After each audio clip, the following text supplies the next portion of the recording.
On the plane, Benny Alden, for the 10th time, looked through the brochure filled with pictures of the west wind. They were really on their way to the cruise ship waiting for them in Miami. All the Aldens were going to sail to the Caribbean Sea. Benny tugged at his sister's sleeve, pointing to a picture of a pool. Look at this, Jesse. We can go swimming every day. He flipped over the page. And we can play volleyball, too. Jesse smiled. Yes, and we can play badminton and basketball and all kinds of games, Benny. You'll see. Yawning, she stretched. They had awakened very early to travel from Greenfield, Massachusetts to Boston. There they had caught a plane going to Miami, Florida. At last, they were ready to land. Jessie was sure her heart was beating just as fast as Benny's. But he had an excuse. He was only 6. Being 12, Jessie thought she should act more grown up. But today, she didn't care. She felt like jumping up and down. She glanced at her sister and brother across the aisle. But 10-year-old Violet and 14-year-old Henry had their eyes glued to the window. She knew they were excited too. The pilot's voice came over the intercom, interrupting her thoughts. Ladies and gentlemen, we'll be landing at the Miami airport in 15 minutes. Please fasten your seatbelts. Fascinated, Benny stared down at the tall white buildings lining the coast and the ships dotting the harbor. I wonder which ship is ours, he said. Grandfather, sitting in front of Benny, turned around.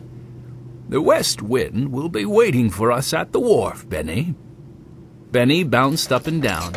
I wish we were on board right now. This is going to be the best trip you've ever taken us on, Grandfather. I think so, too, Violet added. James Alden chuckled. His grandchildren always appreciated whatever he did for them. It was a pleasure to take them places, and a cruise would be a most enjoyable vacation for him, too. Contentedly, Mr. Alden leaned back in his seat. How fortunate he was to have found his 4 grandchildren. To think they'd once hidden from him in an old boxcar, believing he was a mean old man. When they came to live with him, though, it wasn't long before they loved and trusted him. The plane dropped, and Benny squeezed his eyes shut, anticipating the cruise. Would there be a mystery on board the ship?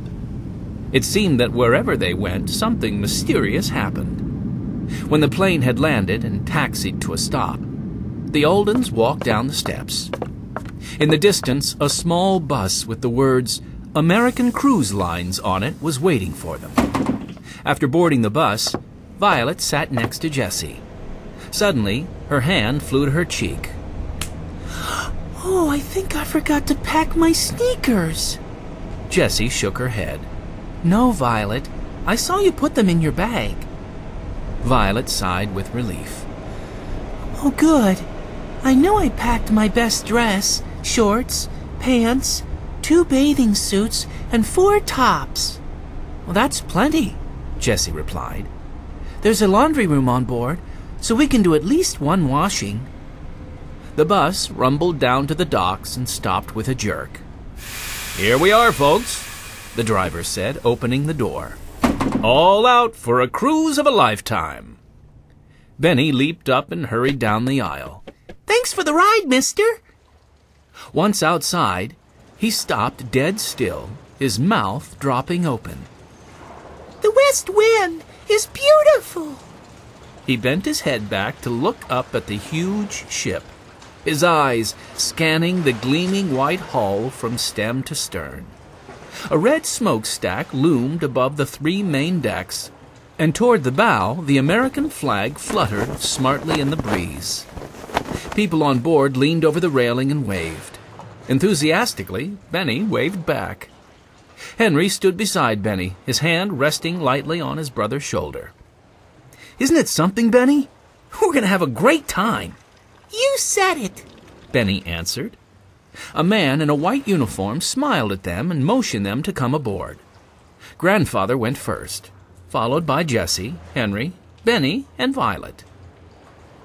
Do you have a table reserved for dinner? The man asked.